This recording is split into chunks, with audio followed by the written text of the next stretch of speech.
नमस्ते भारत। इस वीडियो के माध्यम से मैं आप सभी लोगों के लिए बिग ब्रेकिंग न्यूज लेकर के आ रही हूं स्ट्रेट फ्रॉम वेस्ट बंगाल। टीएमसी से, ममता बनर्जी के खेमे से आप सब लोगों को मालूम चल चुका होगा कि किस प्रकार से आज की जो सुबह थी वो बहुत ही काली सुबह ममता बनर्जी, उनके बड़े बड़े नेताओं के लिए और टीएमसी के लिए सिद्ध और साबित हुई है। क्योंकि जो तुम बोओगे वो तुमको काटना पड़ेगा। अगर चोरी चकारी करोगे, जनता के साथ गलत करोगे, अपना आचरण गलत रखोगे तो फिर सजा तो मिलेगी, कानून से भी मिलेगी और ईश्वर से भी मिलेगी। वही आज हुआ है टीएमसी की इस अहंकारी सरकार के साथ, इन अहंकारी नेताओं के साथ। आज सुबह सुबह सीबीआई ने पहले टीएमसी के 4 से 5 नेताओं को सीबीआई के दफ्तर लेकर के आए पूछताछ करने के लिए। किस मामले में? नारदा स्टिंग स्कैम के मामले में। नारदा जो घोटाला है काफी समय से चल रहा है, उस घोटाले के मामले में बात करने के लिए लेके आए। और अभी अभी की जो ब्रेकिंग न्यूज है, अभी अभी की जो ताजा खबर है वो ये है कि इन सारे लोगों को, फिराद हकीम, सुब्रतो मुखर्जी, मदन मित्रा, शोभन चैटर्जी, सबको अरेस्ट सीबीआई ने कर लिया है। ये बहुत बड़ी न्यूज है। ये सारे के सारे लोग उस वक्त यानी 2017 में मिनिस्टर हुआ करते थे और अभी इनमें से फिराद हकीम फिर से मंत्री हैं। अभी वर्तमान की सरकार में ममता बनर्जी के राइट हैंड हैं, बहुत ही क्लोज व्यक्ति हैं और इसीलिए ममता बनर्जी सुबह से सीबीआई के दफ्तर में चौकड़ी मार करके बैठी हुई हैं, वहां से हिलने का नाम नहीं ले रही हैं और लगातार पॉलिटिकल वेंडेटा रो रहे हैं। ममता बनर्जी रो रही हैं और टीएमसी के तमाम नेता रो रहे हैं कि भारतीय जनता पार्टी ने पॉलिटिकल वेंडेटा कर दिया। अरे भाई, काय का पॉलिटिकल वेंडेटा? ये नारदा स्टिंग स्कैम ऑपरेशन आज का नहीं है। ये 16 अप्रैल 2017 को केस इसका सीबीआई ने दर्ज कर लिया था और सीबीआई ने अपनी मर्जी से या फिर केंद्र की सरकार के कहने से दर्ज नहीं किया था। आदरणीय हाईकोर्ट जो कोलकाता का है, उसके कहने पर, उनके जजमेंट पर यह केस दर्ज हुआ था और उसके बाद से लगातार इन्वेस्टिगेशन चल रही थी और उस इन्वेस्टिगेशन के चलते हुए उसी के तहत आज इन लोगों की गिरफ्तारी हुई है। ये सारे बड़े मंत्री संतरी हैं, बहुत बड़े बड़े नेता हैं टीएमसी के और ये इन सब के खिलाफ पुख्ता सबूत हैं सीबीआई के पास। अभी अभी सीबीआई के एक ऑफिशियल ने जो प्रेस कॉन्फ्रेंस भी की थी, प्रेस को ब्रीफ किया, तो उसमें बोला है कि ऑन कैमरा फिराद हकीम, सुब्रतो मुखर्जी, मदन मित्रा, शोभन चैटर्जी, इन तमाम लोगों ने स्वीकार किया हुआ है ऑन कैमरा कि इन्होंने ब्राइब ली है 5 लाख, 5 लाख, 5 लाख, 4 लाख की। इस प्रकार से अब आप सोचिए कि ये तो 5 लाख की या 4 लाख की ब्राइब है, न जाने कितने करोड़ों में ये लोग ब्राइब लेते होंगे। अभी तो नारदा है, अभी शारदा खुल करके आएगा, उसके बाद आप देखिएगा कि क्या क्या कहानी निकलेगी। मुझे तो ये लग रहा है कि अगर नारदा स्कैम स्टिंग ऑपरेशन की गिरफ्तारियां हुई हैं तो अब शारदा के ऊपर भी होना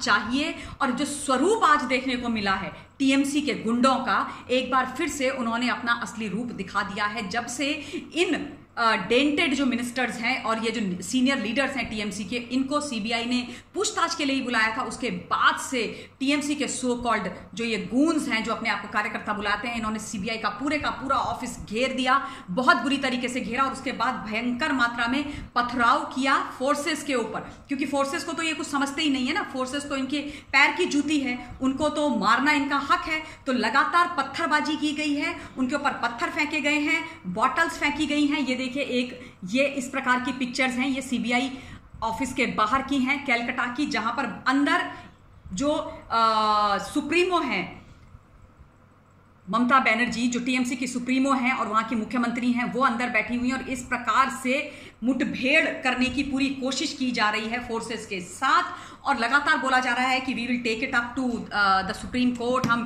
कोर्ट में जाएंगे, कोर्ट में लड़ाई लड़ेंगे, क्योंकि ये पॉलिटिकल वेंडेटा है। ये कोई पॉलिटिकल वेंडेटा नहीं है, पुराना केस है। इस केस में बहुत साक्ष्य हैं, बहुत तथ्य हैं और उनके माध्यम से आज ये गिरफ्तारियां हुई हैं, जो बहुत अच्छी न्यूज है। और देखिए, अगर आप गलत करोगे तो चक्र तो कानूनी और ईश्वर का चलेगा, पोएटिक जस्टिस तो होगा। क्योंकि आप सब लोगों को याद है 2 तारीख को जब रिजल्ट निकले थे, उसके तुरंत बाद जब ममता बनर्जी और टीएमसी को लैंडस्लाइड विक्ट्री मिल गई थी, तो फिर नरसंहार, खून की नदियां बहनी शुरू हो गई थी वेस्ट बंगाल के अंदर। बहुत सारे 100 से ऊपर कार्यकर्ता भारतीय जनता पार्टी के मारे गए, महिलाओं का रेप हुआ है। 24 परगना जो नुसरत जहां का जो क्षेत्र है, इलाका है, वहां से कल भी महिलाओं को निर्वस्त्र किया गया, उनके हाथ पे पेशाब की गई, उसको चाटने के लिए उनको बोला गया है, बच्चों के, लड़कियों के, छोटी बच्चों के कपड़े ब्लेड से फाड़े गए, उनके वीडियोस बनाए गए। ये सारी चीज़ें अभी भी वहाँ पर हो रही हैं और आपको मालूम है लाखों की संख्या में वहाँ से भाग खड़े हुए हैं लोग और सारे के सारे आसाम चले गए हैं। तो इतना नरसंहार हो रहा है, इतनी गंदी हरकतें हो रही हैं कि यकीन नहीं आता है कि ममता बनर्जी जो खुद को बंगाल की बेटी और बंगाल में दीदी कहलवाती हैं, वो इस प्रकार की हरकत कर रही हैं। और आज जब अपने ऊपर पड़ी है तो बाहर हजारों की, लाखों की संख्या में उनके कार्यकर्ता हैं। कोई कोविड का जो लॉकडाउन है वो सारा खत्म हो गया। आप सब लोगों ने एक न्यूज़ सुनी होगी कि कल किस प्रकार से कुछ विधायकों को भारतीय जनता पार्टी के अरेस्ट कर लिया गया। ये बोला गया कि इन्होंने जो कोविड की गाइडलाइंस हैं, जो लॉकडाउन है, उसको ये फॉलो नहीं कर रहे हैं, ये सड़क पर निकल करके आ गए और खुद के सुबह से हजारों लाखों कार्यकर्ता सीबीआई ऑफिस को बाहर से घेर करके बैठे हुए हैं,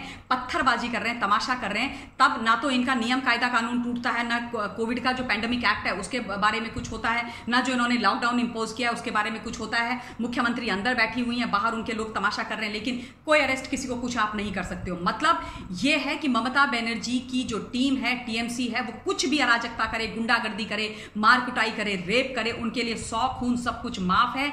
कोई दूसरा लीगली सही तरीके से भी काम करेगा तो उसके सर पर ये चढ़ जाएंगे। तो फिर कानून भी देखता है, ऊपर वाला भी देखता है। तो वही पोएटिक जस्टिस इस वक्त वहां पर चल रहा है, कानून का पहिया घूम रहा है, ये लोग अरेस्ट हो गए हैं और अब ममता बनर्जी की पैरों के नीचे से उनकी राजनीतिक जमीन खिसक गई है। और ये जो है फैक्ट बेस्ड केस है, ये फैक्चुअल बातें हैं जो मैंने आप लोगों को बताई हैं कि भाई सीबीआई ने अरेस्ट किया है क्योंकि उनके पास पुख्ता एविडेंस है। सीबीआई ने अरेस्ट किया क्योंकि आदरणीय हाईकोर्ट ने 2017 में यह आदेश दिया था कि इस नारदा के खिलाफ, जो नारदा स्कैम स्टिंग ऑपरेशन है, इसके खिलाफ केस किया जाए। और उसके बाद केस 16 अप्रैल 2017 को किया गया था और उसके तहत ये अरेस्ट हुए हैं। ये अरेस्टिंग आज जो है 4 से 5 लोगों की, सीनियर लीडर्स की हुई है। अब मैं अपनी वाणी को विराम देना चाहती हूं, लेकिन आप सभी लोगों से निवेदन जो मैं हमेशा करती हूं कि प्लीज अपना पॉइंट ऑफ व्यू लिख करके भेज दीजिए मुझे कमेंट बॉक्स में। कोई इन्फॉर्मेशन आपके पास है तो वो भी मुझे दीजिएगा और उसके बाद मैं दूसरे वीडियो के माध्यम से आपके बीच में फिर से हाजिर होंगी। टिल देन अपना ध्यान रखिए, पड़ोसियों का, परिवार का ध्यान रखिए, जितनी हो सकती है एक दूसरे की मदद कीजिए और खुद को सुरक्षित रहिए। Thank you very much. Stay safe, stay blessed. जय हिंद।